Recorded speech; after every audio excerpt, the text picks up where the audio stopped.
living and working in Bristol for 17 or 18 years now, and we thought that we knew the place really quite well, and particularly privileged kind of roles to play, which took us into public, private, voluntary sector spaces and communities. And we kind of thought, yeah, we know what we're talking about. And then we get, you know, when you dive really right into community, I've been overwhelmed, absolutely overwhelmed with the volume of amazing activity, the scale of it. It's very small scale, but there's so much. It's fabulous. I think one of the things Liz talked about, campaigning and using ways of drawing people's attention and focus to what's going on. Another form, if you like, of doing that is, of course, spreading your own message. And so often, I mean, many of you will be familiar, I'm sure, with that situation where you're just too busy doing stuff to get your message out there. Or perhaps, you know, there are people who are doing great work but don't have quite the skills to communicate their message as effectively as they might. So we've got together with a bunch of professionals in filmmaking, in writing, journalism, and photography. And the idea is forming around some sort of citizen journalism hub, which will provide those skills and even maybe equipment to those projects and help them amplify their own messages. So that's an important part of getting these positive voices heard. And let's not forget environmental things. It's interesting, I think sustainability environment has a whole language of its own. Of course, you know, I was speaking to Rob earlier, who's working with Polly Higgins in, about the Earth Rally and so on. We are part of nature ourselves. So what happens at community level, there's lots of tiny little groups of people gathered in walking groups, for example. And we're talking with the National Trust, who are very interested in developing with us sort of happiness guided walks. You could get some of your 5 a day going on a walk and improving your noticing skills, changing your awareness, looking at things a little bit differently, challenging our assumptions, and also looking for things that we can build upon.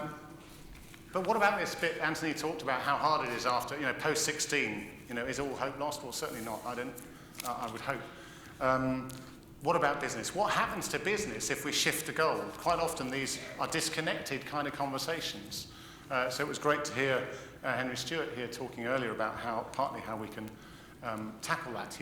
There is ample evidence, as he pointed out, that with a broader interpretation of prosperity, people begin to prosper in different ways. They become more creative, more collaborative. With a happiness focus, you get better at solving problems, sickness levels fall, retention rises, productivity rises, as Henry mentioned. So all of those are rock solid business benefits. It's serious stuff.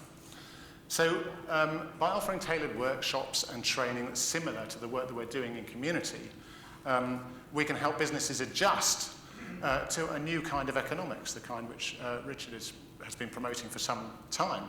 And this will reduce, hopefully, wasteful and damaging practices. And it will also make the business owners, the staff, customers, suppliers, and community all happier. But vitally, for us anyway, this work not only sustains our community activities, it will help with the funding for that, but it roots and anchors the business in the communities in which they belong. And it's that community work that lies at the real beating heart of what we do, and it gives it its legitimacy and its strength. We're meeting people where they are and engaging with them around their interests. It's no coincidence at all that our logo is this pointy hand of happiness, as we call it. I'm totally confident I could point this hand at anyone here in the audience today, or importantly, anyone just passing by in the street outside, and I know they could tell me what happiness is to them, what ways they use to increase happiness for themselves and for others, and what projects and activities there are where they live that develop happiness, that increase happiness around them.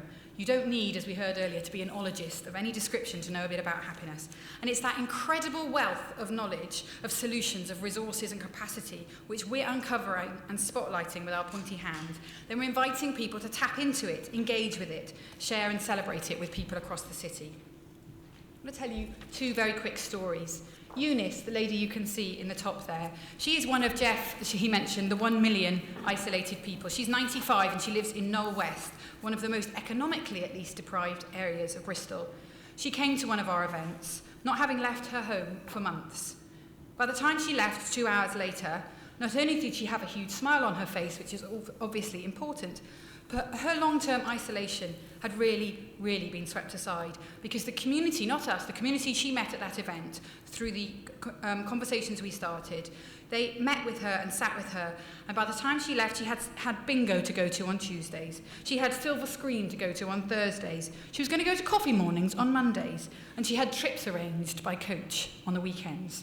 She wasn't going to be isolated anymore. The answers were there, she just didn't know about them.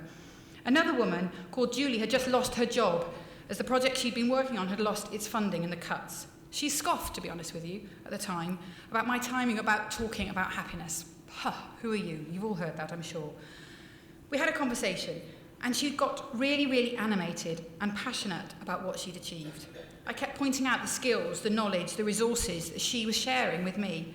And as she left, she said, and I quote, "You really made me think about the difference I make in what I do, helped me appreciate what I've achieved, and I'm determined to go out and find ways to use my skills again." Now, this exchange not only left her ready to make a difference in a new setting, but it would also inspire others across the city as we go round sharing her wisdom and her actions with other people. So, Happy City is working in all of these different ways with the people of a city to try and generate that tipping point that we've all heard about before. We're trying to make things habits, as the gentleman talked about before, to touch people of every political persuasion and economic means. We believe that the solutions to the challenges we face are in every city. They're already there. Whilst one problem might seem insurmountable in one area, it's already being sorted by a community somewhere else, but we don't tell each other those stories. Happy City is embedding that solutions-focused approach in all corners of the city. So what works is uncovered, shouted about, learnt from, replicated, rewarded and valued. Our online happiness bank, that should be launched this week, fingers crossed, will also support this cross-pollination process. So, well, we've achieved a great deal so far. It was very gratifying recently to hear someone say, look, you know, the banks might be too big to fail. You guys, you're too good to fail.